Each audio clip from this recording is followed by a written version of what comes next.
Charming police officer. Right, let's go live north of the border and speak to Sky's Jane Chilton, who's in Edinburgh. And Jane, bit of a damp squib, really. Well, that's right. Yes, Chris. About 4 hours ago, the rain started, then the wind started whipping up. The first cancellation, the first victim of this Hogmanay, if you like, was the concert behind me. Erasure was supposed to be playing and the choral. And then it was basically just in the hands of the organisers. We kept hearing rumours that the fireworks were still going to go ahead. Then they were going to do a flare test at 11 o'clock to see if the winds were going to be too strong. And then, since I last spoke to you, the fireworks entirely now have been totally cancelled, which is a real shame because all the work, all the organisation that goes into this big event. Don't forget, the Edinburgh Hogmanay is believed to be and ranked as the 4th biggest party in the world. And of course, people have come from all over the world for tonight, and it's been cancelled. Well, I spoke to the main organiser just about 10 minutes ago, and this is what he had to say. Well, it's a decision that's, you know, it's based entirely on health and safety, the overall picture, the full picture of the whole arena. We had gusting winds, which meant that we had to think serious about the fireworks, but also we've got lots of structures. There's lots of, you know, temporary structures and buildings and stages, and it was deemed unsafe, given that there was no indication that the wind speeds would go down. Actually, it's just a gusting wind, and it was the prudent decision to take, even although, you know, there's a huge number of people here from all over the world, and of course it's a devastating decision for us to have to make. Well, disappointing, Jane, but surely there's the odd dram or two being imbibed up there.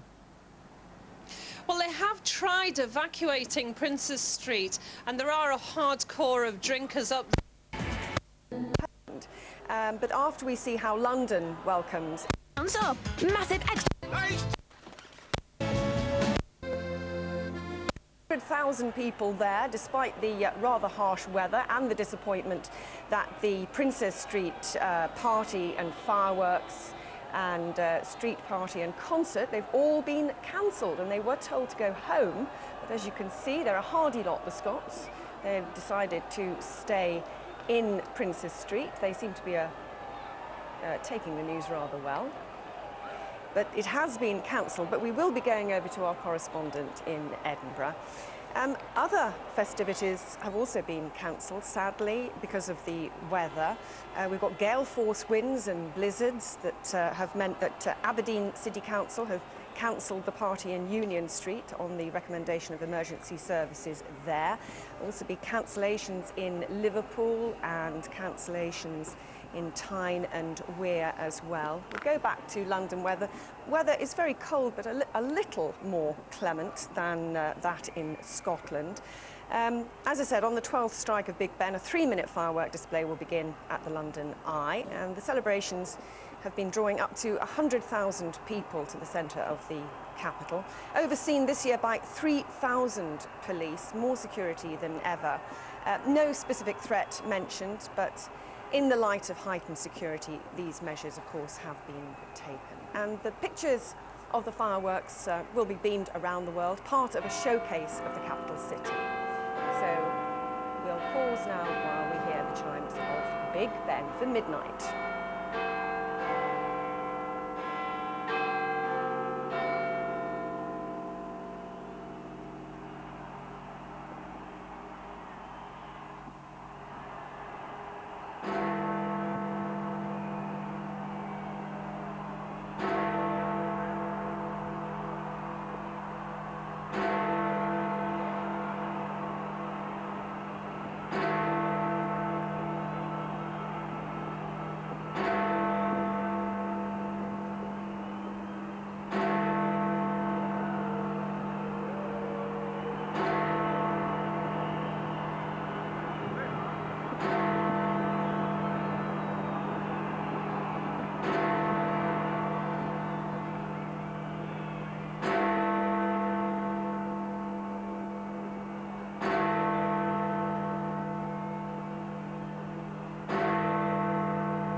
High Five Live, can you hear me?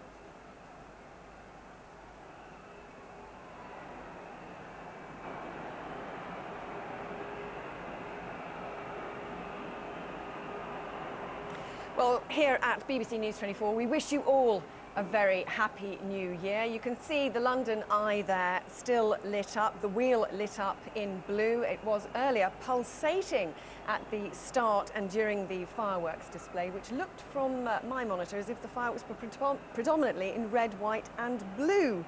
The celebrations seem to get bigger and better each year, perhaps not quite on the same scale as Sydney, but something that I think London can be very proud of. The crowd certainly enjoyed that. You could hear them celebrating and cheering at the final stroke of Big Ben, which then started off those fireworks. And you can see the London Eye now still pulsating with spectacular blue and white light there. And you can hear the crowds as well. It seemed to be obviously a very good-humoured crowd. They had been discouraged from coming into the centre of London. The Mayor of London, Ken Livingstone, wanted them to stay at home and see the fireworks as we are on the television, but nevertheless, undaunted by the threat of terrorism and the rather cold weather, there they all are.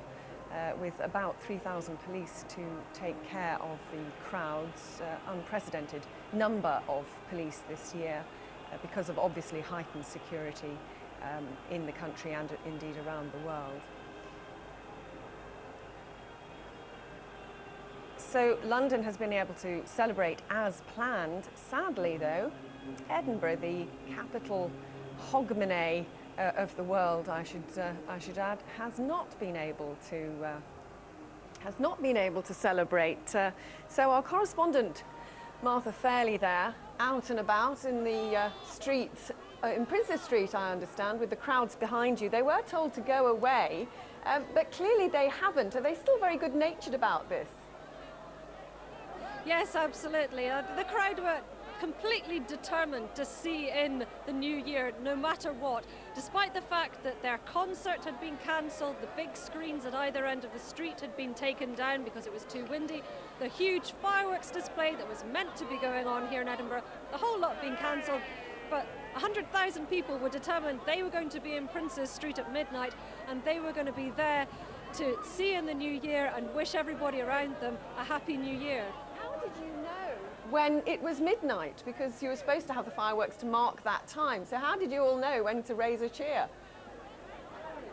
Well, actually, Edinburgh not only had their Hogmanay celebrations cancelled, but they welcomed the new year in slightly early, because what you can't see behind our camera here is the clock on top of one of the landmarks of Edinburgh, the Balmoral Hotel, and it's the station clock, and so it runs about 3 minutes fast. So actually at 3 minutes to midnight, everybody down on the street below thought that midnight had already arrived. The celebration started, there was a few rounds of Old Lang Syne, and then finally when we did get to midnight, confusingly, the 1 o'clock gun went off. That's another key feature of Edinburgh. There's a cannon that's fired every day at 1 o'clock in the afternoon in Edinburgh.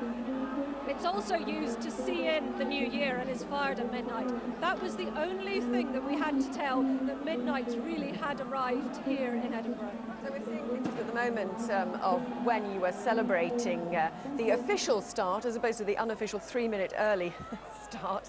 Were police worried that it could have turned nasty, couldn't it, if the crowds were determined to be there and had got their tickets?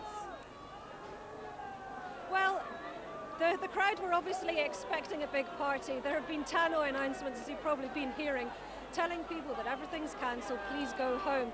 Every time the announcements came out, the boos got louder and louder. The chants of "we shall not be moved" got more and more vociferous. But really it was still very good-natured. And yes, of course, it could have been quite difficult to manage. There are a lot of people here who brought along a drink to keep them warm, to have some fun with their friends.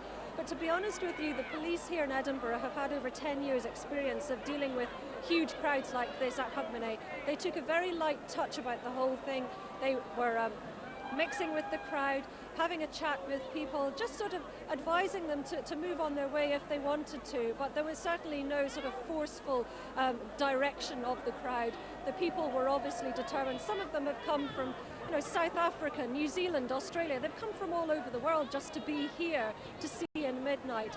And so they weren't going to clear the streets completely. They were going to let them be here and at least say that they have been in Edinburgh to see in a Scottish Hogmanay. Perhaps not the one they expected, though. OK, Martha Fairley, thank you very much indeed for that. We can cross now to Nick Thatcher, who, as you can see, is on the banks of the Thames with the London Eye lit up behind him. What's the mood there like? Well, Deborah, first of all, Happy New Year to you and everyone watching at home. It's been a fantastic evening here in the centre of London, although I must say that with midnight and the chimes of Big Ben and the fireworks that we had behind me, the heavens have opened as well and we've got some rain, but that's a great start to 2004. The fireworks were the centrepiece of the celebrations here in London, set against the backdrop of the London Eye. I hope you got a chance to see them. They began with a bit of a whimper, but then they exploded into life. Only a few minutes long, but the whole idea of the evening was to try and show London can compete with the best of the rest, and it is a world-class city that can celebrate the new year alongside the other capital cities around the world. There are thousands of people in the centre of town today, ignoring the advice of Ken Livingstone, the Mayor of London, who wanted people to stay away, understandably, because of the safety concerns that were highlighted by the Millennium celebrations, but still they've come into town. They have so far behaved well. They're lining the banks of the River Thames. They're on the bridges as well. And that party looks as if it will go on until the early hours of the morning. So people not disappearing under the rain, then? No, I don't think the rain can dampen the party spirits here. Up to 100,000 people expected on the streets of London tonight. Many people, of course, will have gone to the traditional gathering places like Trafalgar Square, Parliament Square, Leicester Square. No specific events there, but that's where people tend to congregate to see in the new year. About 60,000 of that 100,000 will have been in this area, around County Hall behind me, the Houses of Parliament, Big Ben, and of course the London Eye to watch the new year come in with those fireworks. Now, the police say they have about 3,000 officers on duty. That's about 500 more than they had this time last year. But whereas there's no specific threat, terrorist threat this year, they say that people should be vigilant, they should behave, they should be sensible. And of course, throughout the rest of the evening, there will be the chance to get home in good time because there is free travel on the tubes for the first time, and those tubes will run into the early hours of this morning. The police have had in the past problems with crowds at New Year's. There haven't been any problems so far this year, though. No problems so far this year. Those crowd control problems that were highlighted by the Millennium haven't been resolved, and that's why there hasn't been an event on the scale of the Millennium to see in the new year since then. But it is the hope that next year there will be a bigger and better party in London's in the capital, in London, because that's very much what the Mayor and indeed Londoners would like to see happen in their capital city. But let's speak to one of the Metropolitan Police officers who've been leading the security and safety operation for this evening, and he's Assistant Commissioner Bernard Hogan-Howe, and he can join us now live on BBC News 24. Thank you for stepping in like that. Happy New Year to you. Happy New Year. Has it been a happy New Year so far? Seems to have been. People really seem to have enjoyed themselves. About 100,000 people, we think. Very little bad behaviour. People seem to have come out to enjoy themselves, so that's great. It's good news. Now, of course, London's Mayor, Ken Livingstone, indeed your good selves, were trying to advise people in the days running up to this new year not to come into the centre of town, not because you're killjoys, but because of the understandable security and safety fears. Many people have chosen to ignore that advice. Are you just happy that they are just behaving well and you don't mind as long as that continues? Yeah, that's the main thing. I think obviously what we have to be careful of is that if there aren't actually planned events, then there's nothing for people to turn up to see. Now tonight we've had the fireworks and they seem to have gone off really well, so that's good news. But we're not trying to be killjoys. But we have two things to think about. One, there's a general, obviously, level of terrorist threat, and we have to keep an eye on that. The second thing is, obviously, we need to make sure people are safe when they're here. And as you've already indicated, there's certain things have to be in place, and some of those things need to be developed probably over future years. Now, what about later tonight? There is free travel on the tube, the buses, the trams in South London, and the tubes are running until the early hours of the morning, well, right through the night. So you would advise people to make their way home carefully and safely, and surely that's going to help. Yeah, we hope so. I think if people start now to make their way home, as you say, there are tubes available, there are buses available, not all in the same place that they always are, but they are there. So I think if people now start to drift home, as you say, the weather's turned a bit, it's starting to get a bit cold. So if people aren't dressed for it, and if they've got youngsters here, which we did advise not to be here, then probably the good time to start making their way home. They can't get into any of the licensed premises because they're all ticketed. So really, that's the end of the night celebrations. But it's been a pretty good one. And what about those crowd control problems that you experienced during the millennium and which have prevented a big event like that happening in London since then? There are plans, aren't there, for a bigger party next year. Are you confident you can get it right? I'm sure that what can happen is that obviously when we see the nature of those plans, then we'll start to plan around it. I mean, each year we have an issue in Trafalgar Square. Everybody gets in there for midnight. Well, if they all arrive together, they can be crowding and crushing there. We don't want that to happen. So tonight's been a good example. And up to now, we seem as though we've managed to control the access and keep people in a relaxed state while they're in the square. And when you've got glass and alcohol about, then we need to do that. So they're the things that we'll need to plan for in future years. Bernard Hogan-Howe, thank you very much indeed for joining us here on BBC News 24. Caught him in the corner of my eye and he literally stepped in and did that for us live, so I'm very grateful to him for that. And as I say, it's been a tremendous night here in the centre of London. Everybody seems to have behaved themselves so far, and that's very much the hope from the police, that they will continue to party on into the night but behave themselves and make their way home safely. Thank you very much. A Happy New Year to you again. We'll have a chance to look at those fireworks again. It looks and sounds as if some people are going to be wanting hangover cures in the morning. This is BBC News 24. We continue with the rest of the news now. And in Iraq, the start of the new year